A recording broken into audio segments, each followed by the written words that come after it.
Did your family walk on eggshells or explode without warning? When people imagine the warmth of a family gathering, they usually picture laughter, glasses clinking, and everyone smiling as though life itself has come together in one perfect moment. But in my family, those moments were always skewed. Always loaded with a weight I carried quietly while everyone else pretended it was all fine, and the most vivid example of that imbalance happened during a dinner that was supposed to be celebratory, when my parents raised their glasses high, leaned toward my brother with that glow of pride they reserved only for him, and said loud enough for everyone to hear, "This one made us proud," while I sat there with my own glass untouched, forcing a polite smile that felt like it was about to shatter my teeth. I could tell you that I was surprised, that it stung because it came out of nowhere, but the truth is I had been trained for this role my entire life. The role of the kid who blended into the background, the one who didn't need recognition, the one who was supposed to clap the loudest when my brother scored, graduated, got promoted, bought a car, got engaged, and I learned early on that if I waited for my parents to turn their eyes toward me, I would wait forever, so I built a tolerance for it. Like you build tolerance for bitter medicine you never liked, but had to swallow anyway. That night, though, as I heard the words, as I felt the table vibrate with the little cheers that followed, I realized that while my tolerance had gotten me through childhood, it had turned into something poisonous in adulthood. Because it wasn't just about them loving him more, it was about them deciding that my achievements were nothing, not even worth a nod, not even worth a sentence tossed my way to even the balance a little. And suddenly I felt the weight of every single overlooked moment pressing down at once, making me wonder if they even remembered who I was outside of being his sister. I didn't say anything, not because I didn't have words, but because I knew that blurting out my anger in that moment would only hand them more ammunition. They would call me sensitive, jealous, maybe even ungrateful, because that was always their go-to explanation whenever I dared to notice the favoritism. So instead of exploding across the table, I swallowed the lump in my throat, let the glass sit heavy in my hand, and let them enjoy their little show. While inside my head I whispered to myself, "Keep quiet, they have no idea what you're about to do." What they didn't know, and what made it possible for me to keep my mouth shut while their voices echoed through the dining room, was that I had been sitting on something huge, something that not only matched my brother's little promotion they were celebrating, but made it look small. And while they believed they were celebrating the only child who had made them proud, I had already crossed a finish line that they didn't even know I was running toward. Over the years, I had learned that the only way to survive in that house was to keep certain things to myself, to build them quietly in the background, because if I shared too soon, they would cut me down, tell me it wasn't as impressive as I thought. And that pattern trained me to work in silence, to prepare my victories privately and only reveal them when the timing was so sharp that no one could take them away. And that night, sitting in front of their smug faces, I realized the timing had never been sharper. The irony of it all is that they thought they had completely written my story, that their words that evening were the final stamp on the role I was destined to play, the invisible daughter sitting politely on the sidelines, when in reality, I had already prepared the page they didn't expect, the one that would flip their entire narrative upside down, and, while they clinked glasses and smiled in that familiar way that excluded me without hesitation, I pressed my lips together and thought, "Smile while you can, because the next toast is mine." I didn't tell them yet, not that night, but the silence I carried wasn't the silence of defeat anymore. It was the silence of someone sharpening a blade under the table, waiting for the exact second to strike, and I swear to you, if you had been sitting next to me, you would have seen it in my face, the tiniest twitch of satisfaction, because deep down, I already knew exactly how I was going to take back the spotlight they had stolen from me for years. And so I kept quiet. I played the role they had written for me one last time, but inside I was already rehearsing the moment that would come soon, the moment they would never see coming, the moment that would leave their smiles frozen and their pride cracked in half.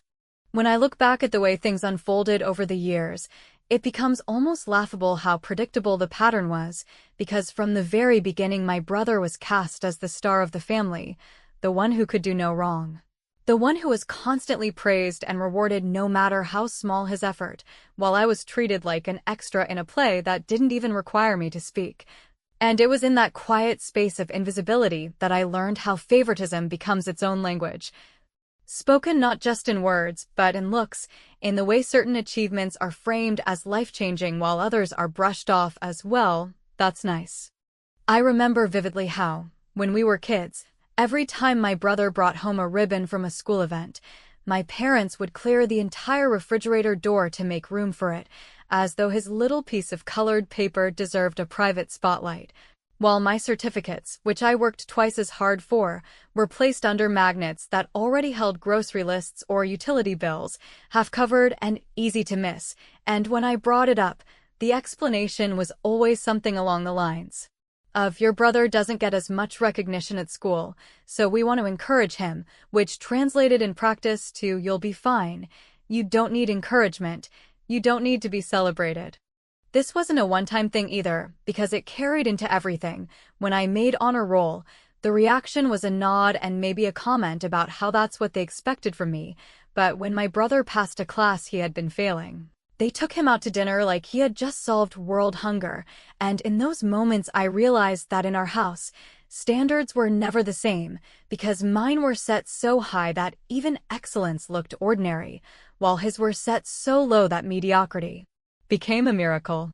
When I graduated high school, walking across that stage in a cap and gown that represented years of consistent effort, my parents didn't even bother to organize a family dinner, claiming they were too busy that week. But when my brother barely scraped by 2 years later, they threw him a party, invited relatives, bought a cake, and made speeches about how proud they were of his perseverance, and while everyone clapped for him, I stood there quietly wondering why my own accomplishment, which was objectively stronger, had been forgotten within days, and that memory has stayed burned into me ever since. Money became its own weapon too, because every time he wanted something, sports gear, a better car, a loan for rent, my parents would bend over backward to help him out, telling me that supporting him was important because he just needs a little push to get on his feet, while when I asked for even a fraction of that kind of help, the response was always, "You're independent. You'll figure it out. We don't worry about you." Which was their polite way of saying that my needs weren't as important. Because they assumed I could take care of myself, and though they said it like a compliment, it always landed like a punishment, because what they really meant was that their resources, their energy, their pride, belonged to him. I don't think they ever realized that every little slight built into a mountain, that the accumulation of being dismissed or minimized wasn't just something that rolled off my shoulders, it was something that shaped me. And while they thought they were toughening me up or balancing out the differences between us, they were in fact teaching me that my worth had to be proven silently and without their approval, that if I wanted to feel proud of myself, I had to create my own stage, my own audience, my own applause, because I would never get it at home. And the more they pushed me into the background, the more I started pulling away emotionally, learning to keep my victories to myself, because why hand them the chance to minimize something important to me? Why let them have the satisfaction of pretending my success wasn't real, when instead I could just work in silence, build my own path, and reveal it only when I was ready to use it as a weapon rather than a plea for recognition? And although at the time I didn't realize I was building toward revenge, in hindsight it's clear that the very skills they forced on me, resilience, secrecy, independence, were the exact ones that would eventually allow me to turn the tables on them. So when people ask me why I didn't say something earlier, why I didn't confront them head-on about how obvious the favoritism was, I always answer the same way, because they would have laughed it off, because they would have told me I was imagining it, because they would have turned me into the problem instead of facing their own behavior, and the truth is, I was saving my words for the moment when they couldn't deny them, when my evidence was so undeniable that their usual excuses would collapse, and sitting at that dinner table years later, with their glasses raised high to my brother, I realized that moment had finally arrived. The truth I had been carrying in silence, the thing that made it possible for me to sit at that table and not break down under the weight of being overlooked again, was that only a few weeks before that family dinner I had stood on a stage in front of people who actually mattered in my field, People who had judged me not by the role I played in my family, but by the work I had done. And they had handed me an award that I still struggled to fully believe I earned, not because I didn't work for it, but because for so long I had been told, directly and indirectly, that nothing I did was ever impressive enough to count. The irony is that my parents had no clue, not because I had forgotten to tell them, but because I made a deliberate choice to keep it to myself, and if you think that sounds petty or childish, then you probably never grew up in a house where sharing good news meant giving your parents another chance to dismiss you, minimize your effort, or compare it to your brother in a way that turned your achievement into a footnote. So instead of running home with the news like I might have done when I was younger, I held it close, almost protectively, as if revealing it too soon would strip it of its value, and I told myself I would share it only when I was ready for it to have the maximum impact. The award itself wasn't some small local recognition or a participation trophy that could be brushed aside. It was national, something people in my industry respected deeply, and the application process alone had been grueling. With months of preparation, late nights, rejections, revisions, and second-guessing, and I went through all of it while working full-time and managing responsibilities that nobody in my family cared to ask me about, because to them my life outside of showing up for the occasional holiday meal barely existed. So when I heard my name called in that ballroom and felt the applause that followed, I had to hold back tears, not because I needed validation from strangers, but because it was the first time in years that I felt seen. The first time I could honestly say to myself, "You did this, and nobody can take it away." You would think that moment would have sent me straight to the phone to call my mom or dad, but instead I sat on the edge of my hotel bed later that night, staring at the award on the desk across the room, and I thought about what would happen if I did tell them. And the scenarios played out exactly as they always did. My dad would probably make a dry comment about how awards don't pay bills. My mom would smile politely and ask about my brother's new job, and within 5 minutes the conversation would shift back to him, leaving me once again holding on to something that should have been celebrated, but instead became another reminder that I would never measure up in their eyes. So I decided right then that this one would be mine alone until I could use it differently. Keeping it secret wasn't easy, because my instinct was to share, to let people who supposedly loved me know what I had accomplished, but I reminded myself over and over that the power of this award wasn't just in what it said about me, but in how it could change the narrative if revealed at the right moment, because after years of being written off as the less impressive sibling, the invisible daughter, the one who never quite measured up, I finally had something that not only matched my brother's so-called success, but actually surpassed it, and the thought of dropping it into the middle of one of their smug celebrations gave me a kind of quiet satisfaction that I had never felt before. It may sound calculated, maybe even manipulative, but when you've spent decades being underestimated, you start to see your victories less as personal milestones and more as ammunition. And this award was the sharpest bullet I had ever loaded into the chamber, so while my parents went on praising my brother, while they clinked glasses and told anyone who would listen about his promotion, I kept rehearsing in my head the exact moment I would reveal mine, the exact words I would say, and the exact look on their faces when they realized they had been cheering for the wrong child all along. The beauty of it all was that they thought they knew my entire life story, that because I didn't volunteer every detail they assumed I wasn't doing anything worth mentioning, but what they didn't realize was that my silence wasn't emptiness, it was strategy. And the longer they overlooked me, the more powerful the reveal would be when it finally came. So when I sat through that toast at dinner, appearing calm and unbothered, what I was really doing was holding a card so strong that none of their excuses, none of their dismissive comments, none of their favoritism could survive it. And in that moment, when I imagined pulling it out, when I pictured the shock spreading across their faces, I knew I wasn't just planning to show them an award. I was planning to show them every year of resentment, every dismissed success. Every time they told me I would figure it out, while handing my brother yet another handout, and though I didn't play that card right away, the certainty of knowing I had it in my pocket changed everything, because for once I wasn't the one sitting powerless at the table, I was the one holding all the weight, and they had no idea. When the night of the dinner came, the one where everything was supposed to revolve around my brother's new promotion, I already knew exactly what I was walking into, because my parents had always treated his career milestones like family holidays,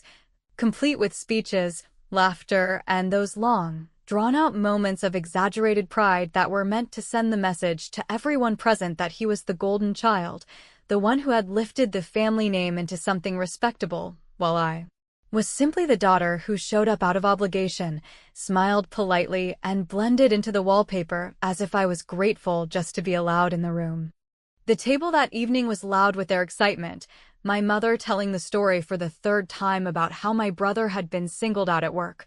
my father raising his glass every few minutes as though a toast could somehow elevate my brother's average promotion into something world-changing, and the relatives around us nodding and clapping because they had been trained, just like me, to feed the narrative that he was the success story of the family. But underneath all that noise there was a simmering calm in me that they didn't recognize, because I wasn't irritated or impatient like I usually was in these situations. I wasn't fighting the urge to defend myself or to demand space. I was simply waiting. And that patience came from knowing I was holding something none of them could counter. I sat quietly through the appetizers, through the endless conversation about his coworkers and his boss and his supposed brilliance, and I let every word wash over me like background noise, because instead of feeling invisible like I used to,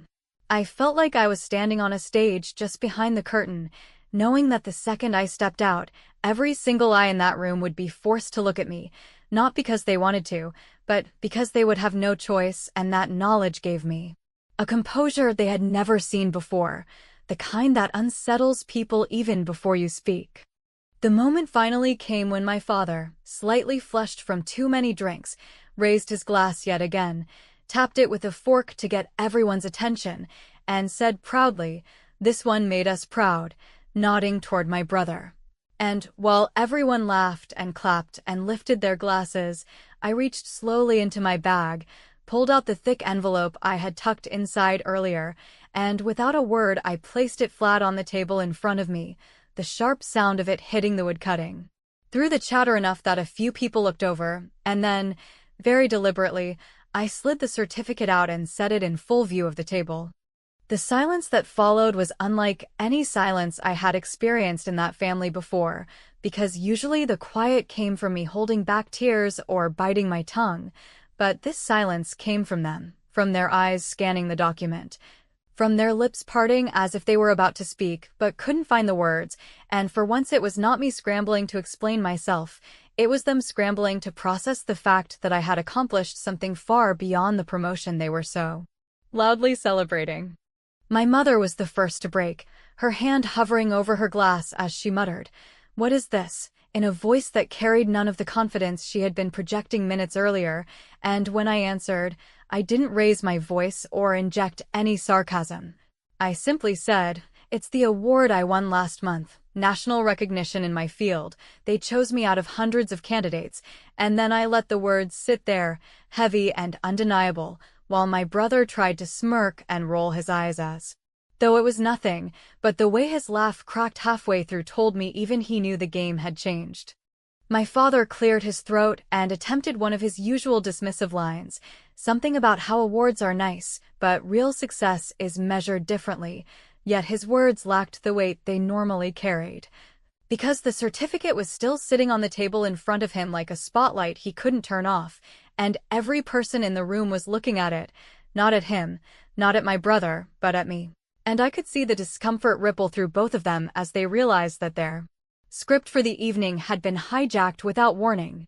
For years, I had imagined what it would feel like to finally stand my ground, to finally force them to acknowledge me, and I thought it would feel like yelling, like bursting out all the years of frustration in one long explosion. But what I discovered in that moment was that real power doesn't need volume, it doesn't need drama, it only needs timing, and by placing that award on the table at the exact moment they were raising a glass to my brother, I had taken back every ounce of dignity they had chipped away from me, not with shouting or tears, but with a calmness so sharp it cut deeper than any outburst ever could. Nobody knew what to say after that, and the dinner continued in awkward, fractured fragments, my brother attempting jokes that fell flat, my parents sipping from their glasses with tight jaws. And me sitting there with the quiet satisfaction of knowing that for the first time in my life at that table, I wasn't the forgotten one, I wasn't the afterthought, I was the storm they hadn't seen coming, and though the silence stretched on, it was the sweetest silence I had ever heard, because for once, it belonged to them, not me. In the days that followed that dinner, the silence that had hung over the table didn't disappear with the dishes or the wine glasses. It lingered and carried itself into phone calls that never came, messages that stayed unsent, and a strange stiffness in the air whenever my parents and I were in the same room, because the truth is, once a family narrative has been shattered in front of witnesses, you cannot simply tape it back together with polite words, and they knew, even if they never admitted it, that the balance of power in our family had shifted in a way that couldn't be undone. My mother tried first, reaching out with an awkward text that said she hadn't realized how serious my work had become, as though the award I had received was some hobbyist recognition instead of the culmination of years of grinding effort. And I could almost hear her voice behind the words, soft and cautious, not congratulatory but attempting to soften the blow of her own neglect, and for the first time I didn't feel the need to rush in and accept the crumbs of acknowledgement she was offering. Because the truth was that I no longer needed her words to validate what I had achieved. The validation had already come from a stage where my parents weren't present, from applause that wasn't forced, from people who had nothing to gain from praising me other than recognizing my work for what it truly was. My father, on the other hand, chose the opposite tactic, staying completely silent, because that was his way of pretending the moment had never happened. As though if he ignored it long enough, the memory of me sliding that award across the table would fade into some family myth that could be brushed aside. But what he didn't realize was that silence works both ways. And this time I wasn't going to fill the gap by chasing his approval or asking him to notice me, because the power of that evening wasn't in whether they eventually came around. It was in the fact that, for once, I had made them sit in their own discomfort, and nothing they could do or say would erase the look on their faces when they realized I had beaten them at their own game. My brother, predictably, attempted to reclaim the spotlight in his own clumsy way, posting online about his promotion with captions that dripped with self-importance, tagging my parents in every post so the world could see how proud they were of him. But what he hadn't accounted for was that I finally chose that moment to share my own news publicly, posting a picture of myself holding the award with a caption that read, "For once, I am proud of myself, even if nobody else noticed," and within hours the comments began flooding in from colleagues, old friends, and even distant relatives who showered me with congratulations, likes, and shares, drowning out his modest promotion with a tidal wave of recognition that was genuine, undeniable, and impossible for my parents to redirect back to him. The most satisfying part wasn't even the praise itself, though it felt good to finally be acknowledged without qualification. It was watching the ripple effect as the people around my parents began to question them, asking why they hadn't mentioned it, why they hadn't celebrated me, why they seemed to only talk about my brother, and the forced smiles on their faces in the days that followed told me everything I needed to know, that for once, they were the ones on the defensive, they were the ones scrambling for excuses, they were the ones who had to live with the embarrassment of being exposed, not by me shouting or demanding justice, but by their own silence and neglect being highlighted against the backdrop of something they could no longer ignore. I didn't rub it in their faces, I didn't gloat or demand apologies, because the victory didn't need embellishment. It had already been won the moment they realized that the daughter they had treated as invisible was now the one everyone else was talking about, and the simplicity of that was what made it so powerful. Because sometimes revenge doesn't come in the form of dramatic confrontations or elaborate schemes. Sometimes it comes in the quiet satisfaction of knowing you no longer need their approval and that they, in turn, now need yours. The final confirmation of that shift came a few weeks later, when my mother, scrolling through her phone at another family gathering, tried to casually mention my award to a distant relative as though she had been proud all along. But the tightness in her jaw and the hesitation in her voice gave her away, and in that instant I understood that the real revenge wasn't in the recognition itself, but in the fact that they would now have to live with the knowledge that I no longer belonged to their narrative of neglect. I had written my own, and they were merely spectators who had missed the main event. And as I sat there watching them, I realized that I no longer cared whether they clapped for me, because I had already heard the applause that mattered, and the silence that once crushed me had become the silence that set me free, leaving me with the kind of closure that doesn't tie everything up neatly, but instead leaves a lasting reminder that sometimes the most brilliant form of justice is not in being loved equally, but in proving that you never needed their uneven love in the first place.